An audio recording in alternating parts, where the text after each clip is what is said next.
Hi, this is Tom Alexander in Miami. And I'm Walter Kolowski from Boston. And this is the Jazz Rocks Podcast.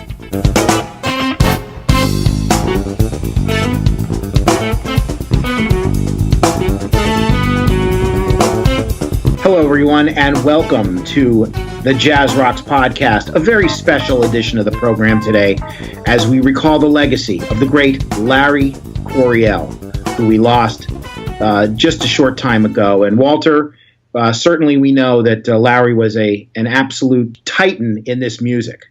He was a giant. He was a forerunner.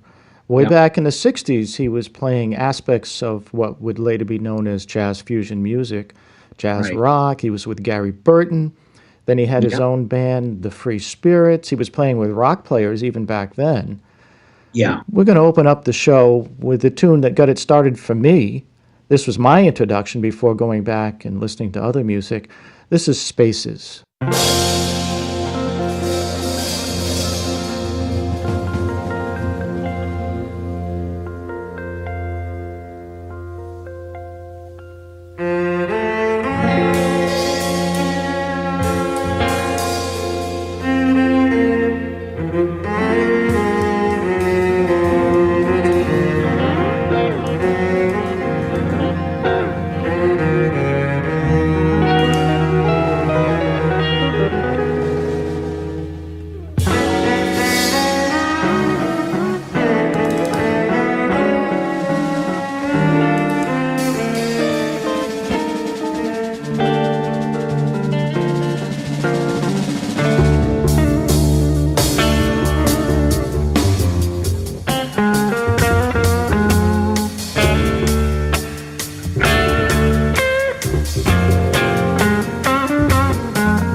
There it is, music from Larry Coryell from the album Spaces from 1969.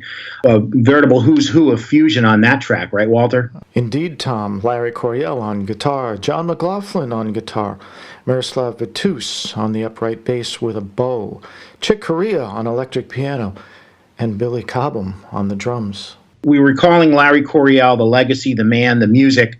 I know that he just left a huge stamp on this music and played with practically everyone, all the other great jazz rock figures in this music, and it's sad because it was unexpected, certainly. Well, he had been quite ill the previous year, right. But it seemed he had made a full recovery because he was touring again, at least He had played the Iridium a day before he passed away. As part of our tribute to him today, we're going to talk to some of those great players. After Larry died, I got a call from Stu Goldberg, who we just interviewed, and he had a relationship with Larry, and he offered to say some words about Larry if we were going to do anything about it. And of course, we want to hear what he has to say. He recorded and toured with Larry, so it's an important person to hear from. And also we're going to, I spoke to Steve Kahn, the gifted, noted, fantastic guitar player. Yes. Who actually was a strong figure during this fusion period, and he too recorded and toured with Larry, and he had some interesting things to say. And you spoke to a friend of Larry's. Yes, a friend who is a prominent presenter of jazz and fusion here in South Florida. So in the Miami Metro, it's Dr. Ron Weber. And Ron, over the course of the last 15 years or so, became very, very good friends with Larry and considered him a very close friend. And he has some nice stories to share as well. But before we hear those folks share their feelings, I want to play a tune here. This is a tune that Larry recorded with guitarist Philip Catherine, and the album is an acoustic album, sort of in the spirit of the albums that Paco de Lucia and John McLaughlin and Di Meola did, dedicated to Larry's first wife, Julie. This is a song called Ms. Julie.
from the 1977 album Twin House. That's Larry Coryell along with Philip Catherine, two guitars there, and the tune is called Ms. Julie. Very nice acoustic album from 1977.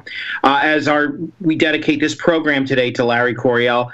Walter, you had a chance to chat just recently with someone who was a guest on the show, on our previous show, Stu Goldberg, the great keyboardist, and Stu talks about his experience and friendship with Larry Coryell. Larry was a legend already as a kid when I lived in Seattle. Larry left Seattle, I think in 64 or 65, and moved to New York, and I was at that point 10 years old. So I never knew Larry in Seattle, but he was a legend in the town. And I had heard when I met my most inspirational teacher, Jerry Gray, in Seattle, he mentioned that he had taught Larry some lessons earlier, some years before. So that was kind of our personal connection. You recorded your first solo album with Larry. How did that come about, and what was it like? Well, yeah, I have to go back a little further. I met Larry in person first, I think, when I was playing with the Mahavishnu Orchestra. We were doing a tour of colleges, and Larry would often open for us as a soloist, and he would do a whole set on solo acoustic guitar, and he was just the nicest guy imaginable, and we hit it off personally, and we actually got together. He invited me up to his house in Connecticut, and we hung out with his kids and his family, and we became friends. And we also played together, and Larry had me sit in at the Village Gate a few times when he was playing in the Village, and we actually got booked at a few European jazz festivals as a duo. And at one of those concerts, a great German jazz historian, Joachim Behrendt, he kind of discovered me, and he loved the duo that we were doing. He says, "Man, you guys should make a record together. I've got a label that would take you on, and I'd like to produce you." And that was MPS Records. And the album ended up being an album that featured Larry and myself, and also the Indian violinist L. Subramaniam. And Larry and I played a couple duos on it, and we did a trio piece together, and I did some duos with Subramaniam and some solos. So that was my album, Solos, Duos, Trio.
You enjoyed playing with Larry, I assume. Oh, we had a blast. I mean, what my favorite memories of Larry is no matter how complex and crazy the music was, he never lost track of the blues. I mean, for me, when I think of Larry, I think of the blues, because he had such a soulful tone and such a soulful connection to the rhythm of all kinds of music. And it didn't matter, like I said, how complex or far out it was. He always came back to the roots.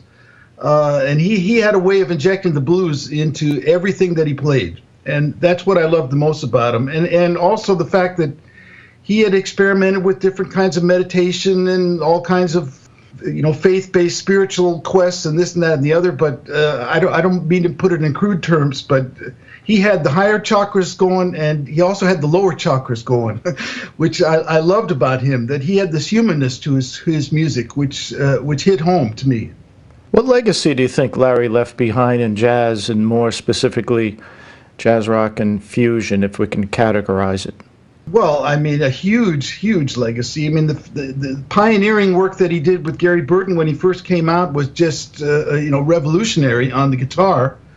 Because he brought that blues and jazz. The blues and the rock sensibility to the jazz music, to the acclaim of a few years actually before John McLaughlin did. And I'm sure this is diminishing nothing from John's contribution. I mean, John, of course, is the master. But on a parallel trail, Larry, he brought that to his music and was released on record a couple of years before John came out, and it was revolutionary. Larry was just an all-around amazing guy to hang out with, because he had this relatability on so many different levels, because he was a brilliant musician, a brilliant technician, and he also liked to party and hang out. So for me, at the young age that I was, it was a great combination. I mean, I looked up to him musically, of course, and on just a friend level, we could hang out. And like I said, it was so wonderful when we played all through Europe, and we did that album together.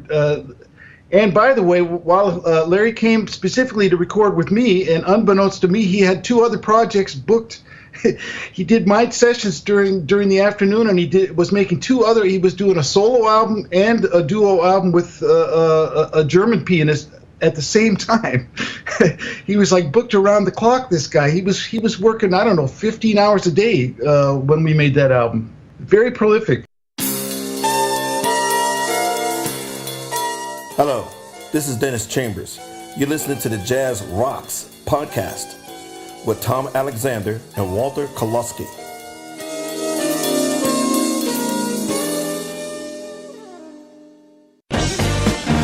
Jazz Rocks thanks Abstract Logics for all of its support. Whether you were looking for classic jazz rock or today's progressive sounds, Abstract Logics with an X.com is the place for you. CDs, DVDs, LPs, books, and downloads. AbstractLogics.com is the center of the new music universe.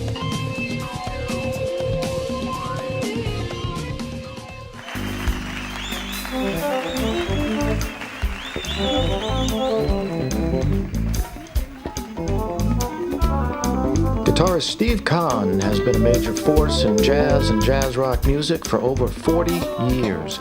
As a solo act or as a member of such groups as the CBS Jazz All-Stars or one of my favorite bands, Elements. I had the chance to talk to Steve about Larry and asked him how he first became aware of this great guitar player. I can't remember, to tell you the truth, whether I first heard about him and heard him on Gary Burton's Duster album, or whether I heard about him and heard him on Chico Hamilton's The Dealer album. I think, the greater impact was that Duster had the greater impact on me.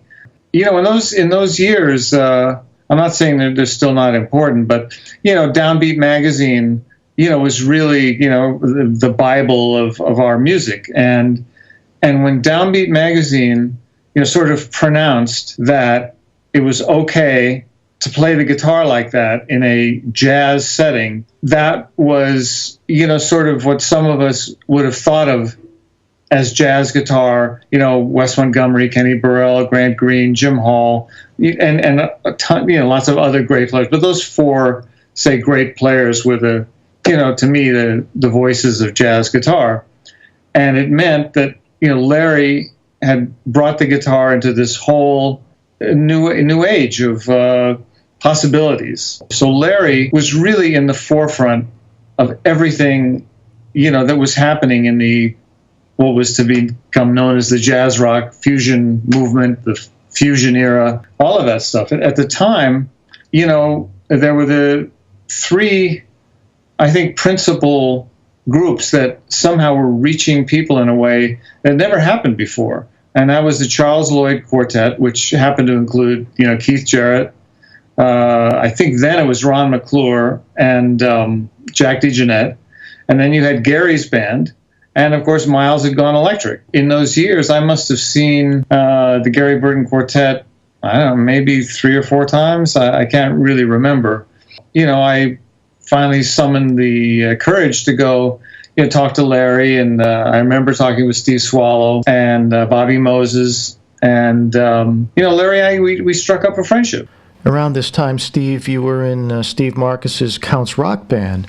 And you guys would often play opposite Larry. There were all these gigs that didn't pay enough for the 11th house. And so one day we were somewhere, and Vince and Tom were Larry's managers, and they came up to me and said, listen, do you think you would like to form, a acoustic guitar duet with Larry? They're saying to me, it's easy. You just go out with 2 acoustic guitars and you just play, and we take the money, and it's great. Everybody's happy. So it was scary for me because Larry's one of the great virtuosos on the guitar, and I never see myself as that kind of a virtuoso. I mean, however I'm perceived by people is one thing, but inside myself, it's not how I see myself.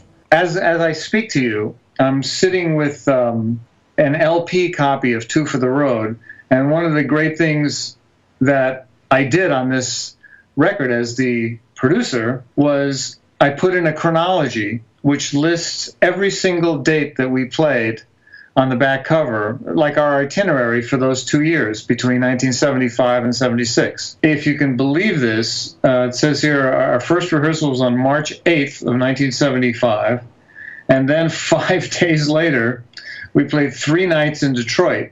And if my memory is correct, those 3 nights were opposite Billy Cobham's band when Schofield was in the band. So here we are, armed with 2 acoustic guitars, playing opposite, opening for that. I mean, we did some pretty crazy double bills, but over time, we had I suppose you could say a rhythm to our performance. What we were trying to accomplish each night, just going out and playing. And neither of us thought anything about it at the time, but the truth is we were the first, kind of contemporary jazz guitar, duo. Remembering those times, Steve, how would you describe those 2 years you worked with Larry? It was amazing. I mean, and I'm amazed we actually, did so much. And I still sit here to this day amazed that so many people hold Two for the Road, in such high regard.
do you think people should remember Larry's role in jazz and jazz rock fusion? I think they should remember him, at least where the guitar is concerned, as the father of some people have been calling him the godfather, but to me, on the guitar, he's the one that really started it all. And I know people say, well, Miles Davis is some people say, Miles is the father of fusion, and maybe he is. I wouldn't argue with that. But where the guitar is concerned, when you go back, Larry is still the guy, who opened the door for all of this. Hi, this is Carl Orr. You're listening to the Jazz Rocks podcast with Walter Kolosky and Tom Alexander. Some nice memories there from Steve Kahn, the great guitarist, and Walter. Very, very nice thoughts there from Steve, who not only performed with Larry, but again became good friends. And we got to also hear a great duet with the two of them on Wayne Shorter's Juju. I had a chance to speak with one of the top presenters, really, jazz presenters in the country. And he's based here in South Florida in the Miami, Fort Lauderdale Metro, Palm Beach Metro. And his name is Dr. Ron Weber. Ron became a very, very good, close friend of Larry Coryell in the last 15 years or so, and presented him many times here in South Florida. And here's his thoughts on the passing and the legacy of Larry Coryell. Well, of course, I was familiar with his work going all the way back to the album Duster with Gary Burton, I guess in 1967. Mm-hmm. And I'd been a fan, but hadn't actually met him until 2003 when my organization presented him at what was then the Hollywood Jazz Festival. But he was on that date in 2003. So that's when we got to know each other a little bit. And I knew something of him, but we had an immediate affinity for each other. We liked each other a lot. That's important, for a presenter, because presenters are often thrown into situations where the artist comes in after traveling and tired, maybe a little irritable, doing sound checks that sometimes go well, sometimes don't, and you can get off to a bad start with someone. Yeah. That never happened with Larry. Larry was very mellow. Mm-hmm. And I know that probably isn't the history of his life or personality. I think probably in his youth he was more of a free spirit. But he had become a Buddhist and had remarried, and his life seemed very calm. He focused on his artistry. And I wanted to share one little thing with you. Yes. Larry, as I say, was a Buddhist. And like a lot of people, he didn't try to inflict his religion or beliefs on anybody. It was just something calming. And I remember the second time that our organization presented him. I'm the artistic director, so I've picked all the artists for the last 25 years. On the second date, he said to me before the show started, he said, "Do you want to chant with me?" Which I had never done before. I didn't really know anything about Buddhism, the nuts and bolts of it. So he set up his altar in his dressing room, and he said, "Let's chant." So actually a couple of the players on the date were in there too. And we all sat around there and chanted. After a couple of minutes, I'm thinking, what am I doing? But there was something very calming about the whole experience and spiritual. And after that, everybody seemed just at a different plane in terms of their emotions and affect. And they went onto the stage and played a great show. And I thought there was something really about that brought everybody into focus. I was really happy for that experience. And the fact that he would ask me, pretty much a stranger, to participate in that with him. So he was a very giving and sharing man, and more than just a great musician, I thought he was a great human being, and I'll miss him a lot as a friend. What would you say if you had to describe in just maybe a sentence the legacy of Larry Coryell? How would you describe it? He brought everything he had to every gig and played to the audience. He wasn't there for the audience just to marvel at him. He gave his best of what he was doing and what he was creating at that time on every date. That he was a consummate professional, and he thought that he was there to have a good time with you. That's wonderful. I mean, what else can a presenter ask for? What more can an audience ask for? The great Larry Coryell passing at the age of 73. Ron Weber, the president, the founder of South Florida Jazz, based, of course, in the Miami metropolitan area, extending communities. And for many, many years, people have been able to see some of the world's top jazz performers and artists because of this man, Ron Weber. And Ron, we really appreciate your time today and joining us and remembering Larry Coryell. My pleasure, Tom.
From 1975's Planet End, Larry Coryell with the 11th House Band, a tune by Alphonse Mouzon. It's called Cover Girl. Some really great electric playing there from Larry. Just really creates that energy and that tension, and then just he starts to soar over the top of that. Great stuff. Fusion, yeah, fusion at its heaviest. Oh, yeah, very heavy. It's good stuff. Anyway, today's tribute to Larry Coryell, something we talked about doing and wanted to really remember a true legend in this music. He brought so much into guitar and jazz guitar and into the music scene. I mean, he combined jazz, rock, country, flamenco, Indian music. We have to be honest, life was not a bed of roses. He had some personal issues, substance abuse that derailed his life and career for some time. That's not a secret. He wrote about it. Yeah. And it affected his legacy to a degree, but in the end, he overcame all of that.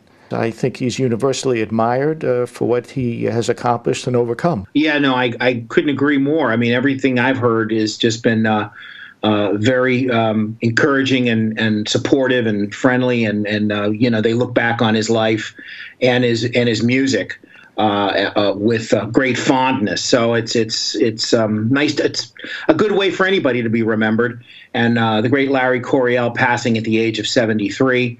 We remember him on this special edition of the Jazz Rocks podcast. I think there's no better way to end this podcast with the tune that I associate, and I know you agree with me. I think this is the perfect tune to end the program on. This is a version of a Renee Thomas composition called Renee's Theme from the album Spaces, and it features Larry Coryell and John McLaughlin.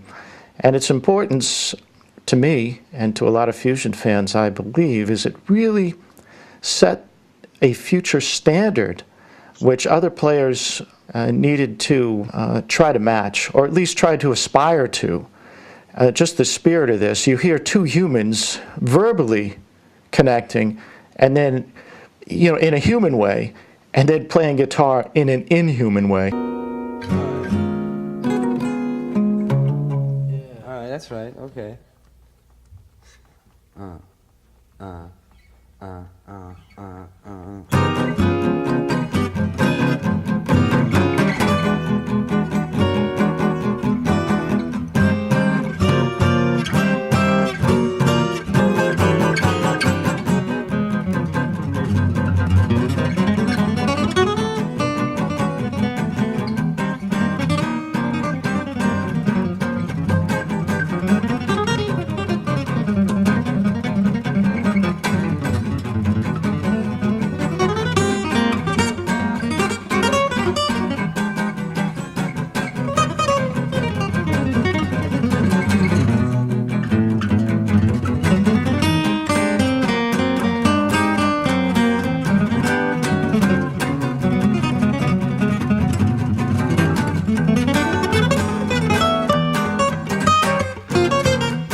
Renee's theme, Larry Coryell, John McLaughlin from the Larry Coryell album, Spaces. We want to thank you for joining us today on a very special edition of the Jazz Rocks podcast, a tribute to the great Larry Coryell. Thank you so much to Stu Goldberg, Steve Kahn, and Dr. Ron Weber for being part of this very special podcast. From Miami, I'm Tom Alexander. And from Boston, I'm Walter Kolosky. We'll see you next time.